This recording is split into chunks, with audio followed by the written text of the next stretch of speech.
السلام علیکم ورحمۃ اللہ وبرکاتہ۔ ناظرین، میں محمد ہاشم رضا قادری اور آپ دیکھ رہے ہیں اسلامک چینل اسلام فور یو۔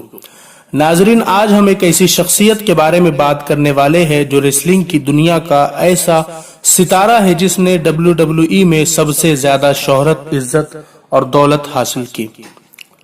پوری دنیا کے ہر دیش میں جس کے فالوور اور فینس نظر آتے ہیں اور ہو سکتا ہے آپ بھی اس کے فین ہو۔ تو ناظرین، اس شخص کا نام ہے انڈرٹیکر۔ یہ ریسلنگ کا وہ بادشاہ ہے جس نے کئی سالوں تک ریسلنگ پر اپنی حکومت کی ہے۔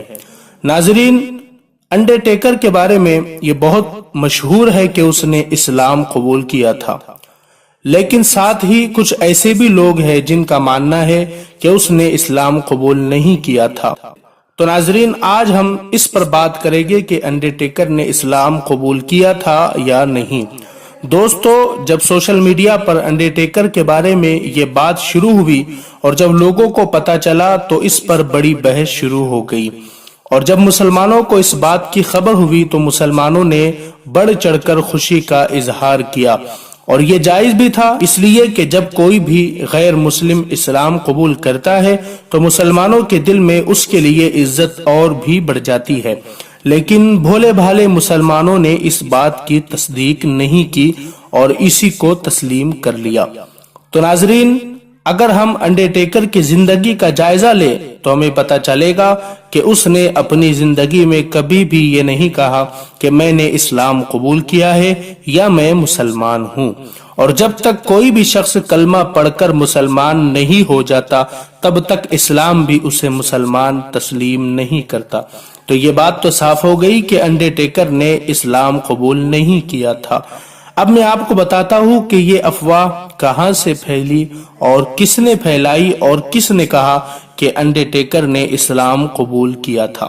دراصل یہ کہانی ایک جہاز سے شروع ہوتی ہے جب انڈرٹیکر WWE کے شو کے لیے کہیں جا رہا تھا، اور اسی جہاز میں اسماعیلی بورا سماج کے پیشوا سیدنا محمد برہان الدین بھی موجود تھے۔ اسماعیلی دراصل شیعہ فرقے کی ایک شاخ ہے۔ تو ناظرین، انڈرٹیکر شاید انہیں پہلے سے جانتا ہو یا ہو سکتا ہے کسی نے اسے بتایا ہو کہ یہ اسماعیلی فرقے کے سب سے بڑے پیشوا ہے۔ بہرحال یہ بات 2014 کی ہے۔ جب انڈرٹیکر کو ان کی موجودگی کا احساس ہوا تو وہ ان سے ملنے کے لیے ان کے قریب گیا، اور اسی وقت کسی نے اس لمحے کی فوٹو کھینچ لی، اور جب یہ فوٹو سوشل میڈیا پر آئی تو لوگوں نے اس پر بڑے بڑے دعوے کرنے شروع کر دیے، لیکن کوئی بھی اس بات کو ثابت نہیں کر پایا کہ انڈرٹیکر نے اسلام قبول کیا تھا یا نہیں، اور نہ ہی انڈرٹیکر نے کبھی اس بارے میں بات کی، اور نہ ہی سیدنا برہان الدین نے اس واقعے کے بارے میں کچھ بتایا۔